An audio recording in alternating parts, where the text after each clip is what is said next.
Welcome to this week's episode of Bite-Sized Cybercrime, the podcast where we discuss cybercrimes and how serious they can be, and, well, today we have a pretty good example of a very serious case.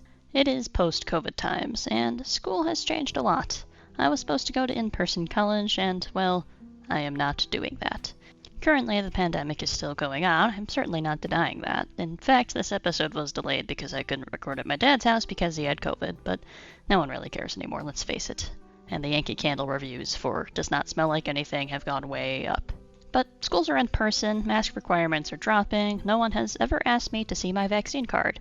But a lot of schools did struggle during the pandemic, especially schools in smaller towns with limited resources, and some haven't been able to get back on their feet after 2 years into the pandemic, even with a lack of anyone caring. So this is how a pandemic and a cyber attack took down a college that stood for over 157 years. Lincoln College is a college in my home state of Illinois, although definitely not my hometown. It's a small town in central Illinois, and the college survived the Spanish flu, the Great Depression, World War II, and even being on fire. I feel it's important to mention that Lincoln College was a predominantly black college, and not only that, but many of the student body comes from a low-income area. Staff and students alike believe that Lincoln College helps steer these students onto the right track, and they believe in troubled students when no one else would. Lincoln College is very culturally important to the small town of Lincoln, and it was struggling for a bit, but in the year of 2019, it had the highest enrollment yet, and things were actually looking good. Until 2020 hit, and that includes the COVID-19 pandemic. This was already a struggle. Some students paused their college careers in response to the pandemic, so enrollment levels dropped and less money was coming in despite the initially increased enrollment, which the college desperately needed. Lincoln College was also forced to spend new money for tech that allowed students to work on class from home, as well as new safety infrastructure in response to the pandemic. Still, the college may have survived had the final nail in the coffin not been a ransomware attack. President David Gerelch claims a ransomware originating in Iran would make its way onto the school's devices on December 19, 2021, in anticipation of winter break, when things were kind of settling down for a bit. A ransomware is a malware that encrypts all or some of the data on a computer, and it effectively revoked access to the college's own systems. Gerelch would not specify how the ransomware appeared on their systems or how much the college would have to pay to gain access back, but simply told the Chicago Tribune it was under $100,000, and even after the school paid up, it took months to fully recover and restore all the computers and network devices back to a functional order. Gerelch claims this is because the hacker sent a key that only partially decrypted the systems, which doesn't do you much good if, you need all of your systems fully operational, and several months later is when they sent the second key that was able to fully decrypt everything. So, even after this theoretically should have been cleared up, they really couldn't perform any of their usual activities. The issue with ransomware is that there's really no guarantee that the hacker will send you the keys even after you pay, so I'm really not too surprised this took so long to get the recovery keys.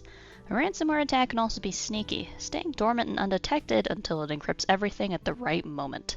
It may be smart for an attacker to wait to trigger the encryption, not only to ensure the ransomware has infected every machine, but also to ensure that it could have infected backups. Some methods to prevent ransomware are a regular malware scan, an intrusion detection system that will alert you to any suspicious activity, and of course keeping regular backups disconnected from your network so that they cannot be encrypted. Cloud storage is also a good option for backups, especially if it allows you to restore old versions of files that are unencrypted. Not all cloud providers do this, so if you're using cloud storage as a ransomware prevention, check to see if it allows you to access old versions of your files. But all of these solutions involve money that Lincoln College may not have had, and many companies fall into the trap of not investing in security because it's frankly expensive. But good security will always be less expensive in the long run than no security, despite what it may seem like initially. Due to the ransomware, admissions activities could not take place, nor could any institutional data be viewed by any of the staff at all. The college also claimed that systems related to student retention and fundraising were made unavailable on a statement on their website. I've linked an archived version of the website in my sources paste, even though as of today's date, Friday, May 20th, 2022, it is still live on the website. I used an archive version to ensure it's saved as is in case the website eventually goes down, which I predict may happen. But this lack of fundraising I just mentioned really stung. As I mentioned, Lincoln College was already doing very poorly financially and was trying to raise money to continue operations. Without access to admissions or retention, it would also be harder to project any future earnings or try to persuade students to stay with the college if they were considering transferring, or even taking a gap year. Without being able to project this data, it would be pretty hard to see how long they could reasonably stay open, even if they were going to close anyways sometime in the future. The college may have ended up shutting down a lot earlier than anticipated due to this. Students may have even felt cut off or like the college didn't care, even though it's a major part of the community. Or maybe they were just happy they stopped receiving emails. I'd definitely be happy, yet suspicious if I stopped getting emails all the time about my old school trying to make me give them more money, but that's just me. Unfortunately, information on the type of ransomware is unknown, as college officials will not disclose it, so I can't dissect it or say how it officially got onto the Lincoln College network. Ransomware is commonly spread through phishing emails or downloaded in a Trojan horse, malware that appears to be legitimate, but is actually some kind of malware. In a targeted attack, some ransomware can even be directly placed on devices by a hacker through network exploitation. If I had to guess what happened to Lincoln College, I would say it was most likely phishing that led to the ransomware making its way onto the devices. But this is just speculation based on what is most common, and I don't know if the school is large enough that a targeted attack would make much sense, but that could be the culprit as well. The closure of this historic school is a tragedy felt by the town, alumni, current students, and staff. Fundraising attempts were made by students, including a GoFundMe that fell short of a $20 million goal, and Geralt even tried to reach out to Elon Musk to donate the money that was needed.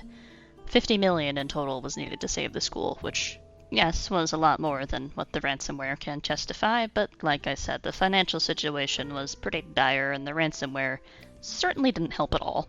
The point of no return has passed, and no generous donors offering millions of dollars came out of nowhere to save the college. There is a good chance Lincoln College may have gone down anyways, with or without a ransomware attack, but it certainly sped up the decline and sealed the school's fate. Most businesses that are financially struggling will absolutely be doomed in the case of a ransomware attack, just based on the nature of said attack. No access to systems means no money can go in, and recovery from the attack means money is only bleeding out. The college shut down after its final semester on May 13, 2022. Associates, bachelor's, and master's degrees have been given to graduating students, and yes, the college did offer all three, which I find very interesting.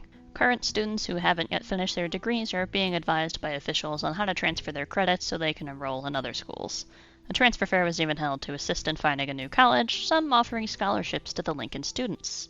There is going to be a lot of uncertainty in Lincoln, Illinois, as the school was a major employer in this small town and attracted students from other areas into the town to become patrons of local businesses. This attack does go beyond just the school. Cybercrimes in schools, and especially ransomware attacks, have become increasingly common. A cyber attack shutting down a school permanently has been unheard of as far as I know, but there have been cases of schools being temporarily shut down to manage these crises. Lincoln College was an important school for underprivileged kids in rural Illinois, and its presence will be mourned in the community. This isn't the first business destroyed by ransomware, and it's far from the last, and if we aren't careful, it may not be the last school either. I hope that if we can learn one thing from this, it's to spread more awareness of cybersecurity in education for the benefits of the students and the staff alike. Thank you to the Chicago Tribune, EdScoop, NPR, CBS News, ZDNet, NBC, Emsisoft for giving me information on this ransomware attack. And of course, a big thanks to you for listening to this week's episode of Bite Size Cybercrime. My name is Chloe Tonis, and until next time, stay secure.